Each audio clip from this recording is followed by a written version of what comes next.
Welcome back, everyone. So our first topic today is tips on selling a tenant-occupied property. So I'm going to go through 5 tips with you. So grab your pen and paper, and we're going to jump right in. So the first thing is that you want to understand the lease agreement. So if you're talking with a client and they have a tenant-occupied property, you need to first and foremost understand the lease agreement. So you need to understand if it is a fixed-term lease or a periodic lease. In the next segment, we're going to talk about what a periodic tenancy agreement is and what a fixed term tenancy agreement is, but that is number one. So you need to understand the differences, and you need to understand how that impacts your ability to sell.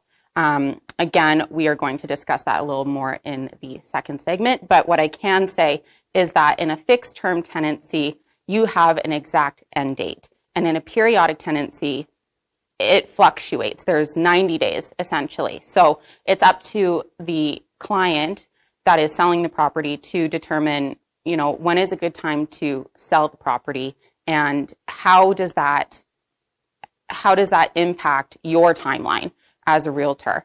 So the second tip is that you want to reach out to the tenant directly. You want to make a good impression. You want to, reach out by phone call, email, text message, whatever you feel most comfortable with, and you want to create that really good rapport with them, because you're the person on the sign. And if something happens, they're going to call their landlord, your client, and your client's going to call you. So you want to make sure that you are creating a good, positive relationship with those tenants. So you first need to understand what their lease agreement is, and then you need to understand, how is this impacting them? Because there's a lot of different things that go into a tenant-occupied property. And you need to create a positive relationship with them, because creating a positive relationship with them enables you to better sell the property. They'll keep it cleaner. They'll be more open to different properties or different times for the showings, and more available, I guess, for you to sell the property. So I want to just remind everyone that in tenant-occupied properties, you do need to give 24 hours notice to the tenant. So make sure you have that in your showing time. And you also need to remember that you cannot show the property on Sundays or on holidays, statutory holidays. You cannot show the property without 24 hours notice, without on Sundays and on statutory holidays. You need to get expressed permission from the tenant if you want to show the property on a Sunday or during a holiday. I really hope no one's working on a holiday, because that's not very fun. But that is per the RTA, and you can get in really big trouble if you are showing the property on a Sunday. So big reminder there, you need expressed consent from the tenant if you want to show on holidays or Sundays, and you have to give 24 hours notice. And I would highly recommend that you, as the realtor, either chat with the client or chat with the tenant themselves and decide, okay, who's going to be giving the notice when you get these showing requests? Is it going to be the landlord?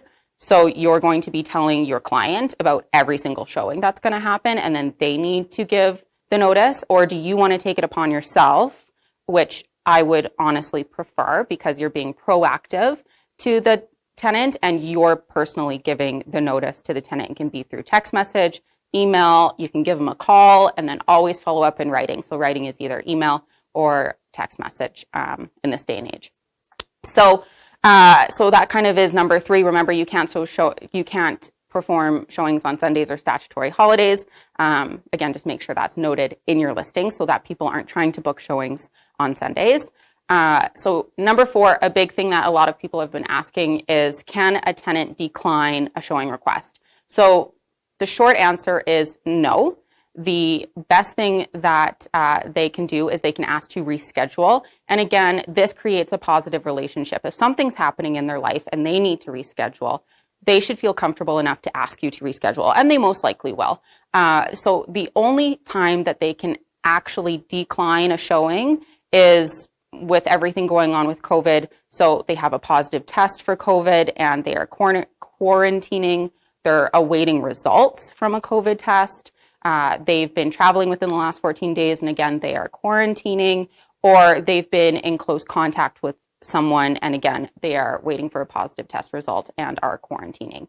So those are the only reasons why a tenant can actually decline a showing, and they then have the right to say, you can't come into my house for 14 days, and it's for everyone's safety at this point. So those are the big things to remember. If a tenant says, no, you have to get a reason why. And if they say, well, I'll be home, then you have to just try and work through it with them. Again, you want to generate that positive relationship.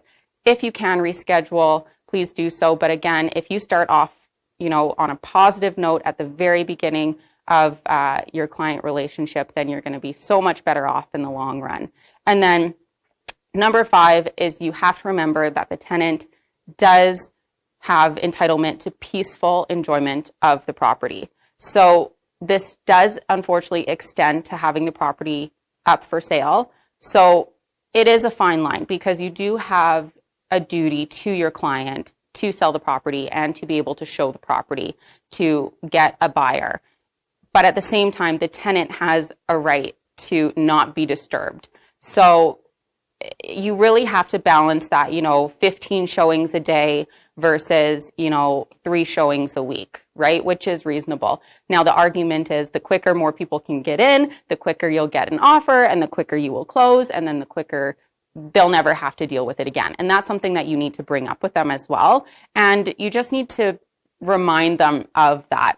So I'd also try and think of some way to create that positive relationship. So you can either, send them a gift basket or a thank you, either at the beginning of the relationship, in the middle. Let's say you had a ton of showings at the, right in the middle, and you went, oh shoot, that was probably really overwhelming for the tenant. And you send them a little thank you for being so, kind and understanding. Or if the property sold really quickly because they kept it immaculate and it looked like a show home, you can send a little thank you note to them at the end of the listing to kind of, reiterate how grateful you are. And then you don't have to deal with them, because then they're moving out. So those are the 5 tips I have for you on dealing with marketing and selling a tenant occupied property. If you have any other questions regarding that, please reach out to me via email. That's the easiest way to get a hold of me. And that's all I have. So when we come back, we're going to talk about what's a periodic tenancy and the risks of having one. Stay tuned.